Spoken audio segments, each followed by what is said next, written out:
Halo penggemar anime Solo Leveling. Kembali lagi bersama saya di channel Zero ini. Setelah kemarin saya bahas anime Solo Leveling Season 2 episode 8. Dan di video kali ini Mimin akan lanjutkan cerita dari Solo Leveling Season 2-nya ke episode 9. Sebelum lanjut ke videonya, alangkah baiknya kalian subscribe dulu biar nggak ketinggalan ke video selanjutnya. Dan semoga kalian selalu berbahagia serta dimurahkan rezekinya. Jinwo yang kesal melihat iblis itu lalu bertanya, "Apa yang kau lakukan?"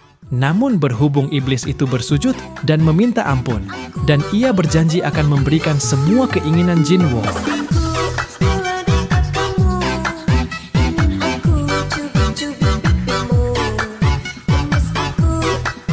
Sontak Jinwo pun mulai jadi merasa heran dengan sikap iblis itu. Tapi setelah itu, Jinwo kembali bertanya, "Apakah kau bisa mendapatkan entry pass?"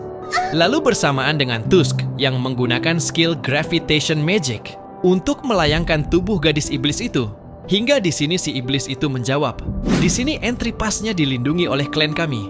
Jika kau bisa membantuku pulang dengan selamat, maka aku akan memberikanmu entry pass-nya. Selain itu, aku juga tahu di mana semua letak penyimpanan semua entry pass-nya di setiap lantai. Aku bisa saja memberi tahumu lokasinya. Asalkan kau bisa menjamin keselamatan diriku dan klanku."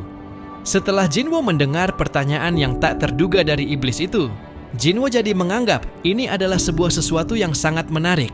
Tapi berhubung Jinwo masih belum yakin, apakah iblis ini bisa dipercaya atau tidak. Di sini Jinwo langsung mendekatkan wajahnya dan menatap gadis iblis itu dengan tajam hingga membuatnya jadi salah tingkah. Namun ketika Jinwo memancarkan aura mengerikan dan bertanya, "Bisakah aku mempercayaimu?" Seketika ekspresi iblis itu langsung dipenuhi dengan ketakutan dan membuatnya tidak berani untuk berbohong lagi kepada Jinwo.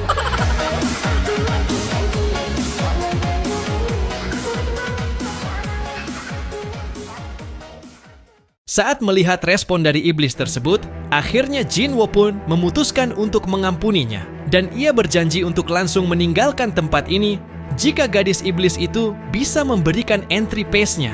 Lalu ketika mendengar Jinwo yang lagi-lagi bertanya kepada gadis iblis, "Sebenarnya kalian ini siapa?" Lantas gadis iblis itu langsung memperkenalkan dirinya kepada Jinwo, bahwa namanya adalah Esil putri pertama dari klan Radir. Tapi karena bukan itu jawaban yang ingin dari dirinya, hingga Jinwo mencoba untuk bertanya dengan cara lain, "Apakah kau selalu mendengar sesuatu yang ada di kepalamu yang menyuruh untuk membunuh manusia?" Mendengar hal itu, awalnya iblis Esil ini sempat kebingungan dengan maksud pertanyaan dari Jinwo. Namun setelah Esil kali ini bisa memahami maksud dari Jinwo, Esil pun kemudian berkata, "Tidak, kami justru selalu mendengar dengan perkataan yaitu untuk melindungi tempat tinggal kami." Mendengar hal itu, kemudian Jinwo kembali berkata dalam hatinya, "Ternyata tujuan monster yang ada di sini dan di gate itu berbeda. Tujuan monster yang ada di gate untuk membunuh manusia, sedangkan tujuan monster yang ada di dungeon ini adalah untuk melindungi dungeonnya. Dengan kata lain, aku ini sama halnya seperti monster yang ada di gate bagi para monster yang ada di sini." Sementara ketika Jinwo bertanya kembali kepada Esil, "Sejak kapan Esil mendengar suara itu?" Lalu Esil menjawab, "Semenjak kami sadar di sini." Sontak Jinwo dibikin sangat terkejut mendengarnya, karena jawaban Esil itu mengartikan bahwa mereka sendiri menyadari kapan mereka ada di sini, atau bisa juga dikatakan para iblis ini dulunya pernah hidup di tempat lain. Dan itu bisa menjadi sebuah petunjuk bagi Jinwo untuk mengetahui sifat dari sistemnya. Esil yang saat ini kembali ditanyai oleh Jinwo, "Kamu tinggal di mana sebelum kamu sadar ada di sini?" Lantas Esil pun menjawab bahwa mereka tinggal di dunia iblis, dan begitu mereka sadar, mereka sudah ada di sini. Lalu ketika Jinwo sekali lagi menanyakan apa yang mereka lakukan di dunia iblis ini, disinilah sistem tampak membatasi jawaban yang akan Esil berikan saat ia memberitahu Jinwo bahwa mereka sudah bersiap untuk berperang. Lebih tepatnya, mereka telah dipersiapkan untuk musuh yang saking kuatnya, sampai-sampai membuat seluruh iblis dikumpulkan agar bisa melawannya. Mendengar hal itu, lagi-lagi Jinwo kembali dibuat terkejut dan tidak menyangka dengan jawaban yang Esil berikan. Namun ketika Esil mengungkapkan lebih detail soal perang dan musuh yang akan mereka lawan tiba-tiba, sistem langsung memblokir perkataan Esil secara paksa karena Esil telah membatasi informasi yang diperbolehkan. Jinwo yang menyadari kejadian ini sama persis saat ia berbicara dengan Baruka. Sontak Jinwo merasa lebih yakin jika ia berbicara lebih lanjut dengan Esil. Maka Esil pasti bisa memberitahu. Kan ia petunjuk soal menaikkan level dungeon instan, gas, hadiah, dan juga hukuman. Selain itu, karena semuanya mirip dengan game, maka tidak aneh kalau monster juga memiliki kisah seperti yang ada di game. Namun, ketika Jinwo kembali bertanya kepada Esil, siapakah musuh kuat yang ia maksud tadi? Tapi sayangnya kali ini sistem benar-benar tidak mengizinkan Esil untuk menjawab pertanyaan Jinwo lagi, sehingga membuat kepalanya merasa sangat pusing dan jatuh pingsan begitu saja. Saat melihat kondisi Esil yang terlalu parah setelah mendapatkan gangguan yang cukup kuat dari sistem ketika ia ingin mengungkap identitas musuhnya.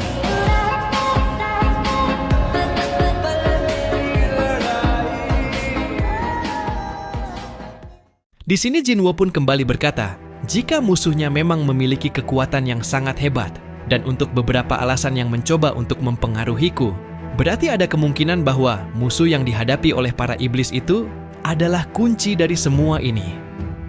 Sementara di tempat lain, terlihat para hunter yang saat ini sedang bertarung melawan monster. Namun semua para hunter tidak bisa menangani monster itu setelah banyaknya hunter yang terluka. Saat yang sama salah satu hunter bisa menyadari bahwa monster itu memiliki kecerdasan untuk mengincar dan menyerang para hunter yang lemah terlebih dahulu, yaitu hunter rank E. Namun, pertarungan itu adalah sebuah rekaman monster semut yang direkam oleh Black Box, dan kita semua di-prank.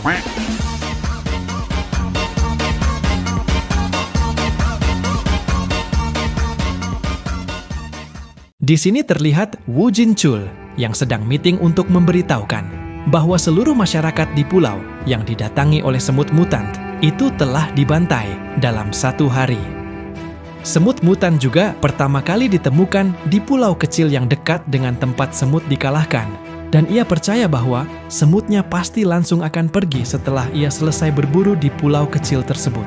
Namun, untungnya hunter yang ada di sana, mereka bisa mengatasi ancaman tersebut. Dan secara singkat, untuk membunuh semut mutant, mereka membutuhkan kekuatan yang setara dengan hunter tipe rank A. Woo Jin Chul juga menjelaskan bahwa korban dari warga sipil berjumlah 294 orang, dan jumlah hunter yang dikirim adalah 108 orang, karena monster semut mutant itu bisa terbang dan mempunyai kemampuan yang bisa mendeteksi bahaya, sehingga mereka bisa kabur. Mengenai hal itu, Jepang merupakan salah satu negara yang memiliki sistem hunter yang sangat canggih di Asia. Dan setahu mereka, Jepang memiliki korban yang sangat banyak. Dan apa yang akan terjadi jika semut mutant itu bisa terbang dan berpindah ke Korea Selatan?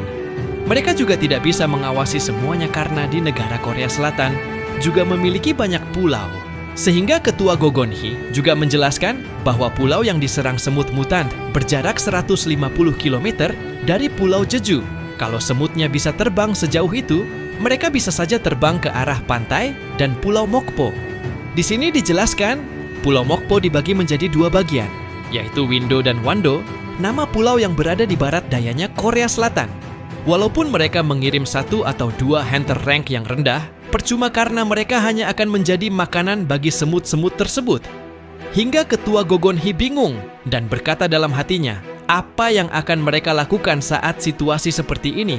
Dan siapa yang akan menolong Korea Selatan di saat situasi seperti ini?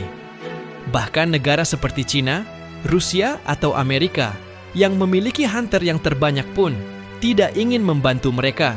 Hingga Ketua Gogonhi berpikir, apakah penyebabnya terkait kemunculan seorang hunter rank S dan hunter yang ia maksud adalah Jinwo? Di saat itu juga, Woo Jin Chul memanggil Ketua Gogonhi dan ia memberitahukan secara bisik-bisik pada saat mereka meeting tadi, Woo Jin Chul tidak memberitahukan kepada semua orang mengenai dengan seorang hunter Huang Dongsu dari Guild Scavenger bahwa Dongsu juga ingin bekerja sama dalam raid tersebut untuk pergi ke Pulau Jeju yang akan datang nanti. Namun di sini Ketua Gogonhi terkejut dan Ketua Gogonhi sudah tahu rencana dari Huang Dongsu. Begitupun dengan Woo Jin Chul. karena tujuan Huang Dongsu sebenarnya adalah Jinwo. Wo Jinchul juga memberitahukan bahwa bukan hanya Dongsu saja yang menghubunginya, tetapi ada juga para hunter dari level negara lainnya. Lagi-lagi ketua Gogonhi kembali dibuat terkejut mendengar perkataan itu dari Wo Jinchul. Kembali ke sisi Jinwo dan Esil saat dimana Esil kembali terbangun dari pingsannya. Saat ketika Alice bangun, Alice bingung dengan apa yang terjadi sehingga ia mengatakan, "Sejak kapan aku tidur?" Namun di sini Jinwo mengabaikan pertanyaan dari Esil dan menunjukkan ke arah monster yang ia kalahkan. Di sini Jinwo memberitahukan bahwa monster yang ia kalahkan mencoba untuk menyerang Esil. Mendengar perkataan itu sontak Esil sangat terkejut, lalu bertanya kembali kepada Jinwo, "Apakah kamu melindungiku di saat aku tertidur?" Hingga di sini Esil kembali bersujud kepada Jinwo untuk berterima kasih karena sudah melindunginya, dan ia mengatakan, iblis tak berotak seperti mereka, tidak menganggap iblis dengan kecerdasan yang berasal dari ras yang sama. Namun Jinwo kembali mengabaikan perkataan dari Esil. Tetapi ia malah bertanya kembali, seberapa jauh letak entry pass-nya di sini? Mendengar hal yang tak terduga dari Jinwo, Alice pun langsung mengajak Jinwo ke tempat kastil istana para iblis. Saat mereka telah sampai di istana iblis tersebut, Jinwo tidak menyangka bahwa ketua iblis di istana ini adalah ayahnya Alice. Dan setelah mereka sampai di ruangan itu, seketika Alice langsung mengenalkan Jinwo kepada ayahnya. Namun, betapa terkejutnya ayahnya Esil saat melihat Jinwo, sehingga di sini ia memarahi Esil dan berkata, "Apakah Esil tidak melihatnya?" Ternyata ayahnya Esil bisa mengetahui sihir kekuatan yang sangat kuat dari Jinwo, dan ia bisa melihat kekuatan sihir bayangan pasukan yang luar biasa dari Jinwo.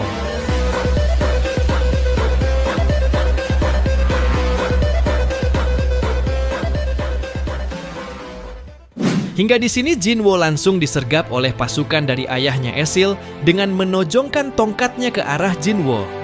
Tapi Jinwo dengan santainya mengatakan bahwa dirinya sudah berjanji kepada Esil, ia akan pergi ketika ia memberikannya entry pass. Mendengar hal itu, lagi-lagi ayahnya Esil kembali dibuat terkejut sehingga berkata dalam hatinya, apakah dia adalah orang yang membunuh para iblis dan menaiki lantai dengan sangat cepat? Walaupun kami itu bangsawan, tetapi klan Radir merupakan klan terlemah dari 20 klan bangsawan iblis, dan ku dengar dia mengalahkan Vulkan dan Metus. Sehingga di sini ayahnya Esil meragukan kekuatannya untuk melawan Jinwo. Lalu ayahnya Esil mengajukan pertanyaan, apakah hanya entry pass saja yang kamu inginkan? Namun Jinwo meminta satu hal lagi, bahwa Jinwo ingin meminjam Esil, karena Esil tahu tempat keberadaan entry pass disimpan. Jadi di sini Jinwo membutuhkan Esil untuk memandunya ke semua tempat entry pass berada. Ayah Esil yang mendengar perkataan dari Jinwo, seketika ia merasa sangat kesal. Tetapi Jinwo meminta kepada ayahnya Esil agar Nona Esil diizinkan untuk kencan bersamanya. Nah, jadi inilah keseluruhan cerita dari video Solo Leveling Season 2, episode 9 kali ini. Terima kasih buat teman-teman yang sudah nonton sampai selesai, dan jangan lupa untuk support channel ini dengan cara like dan subscribe.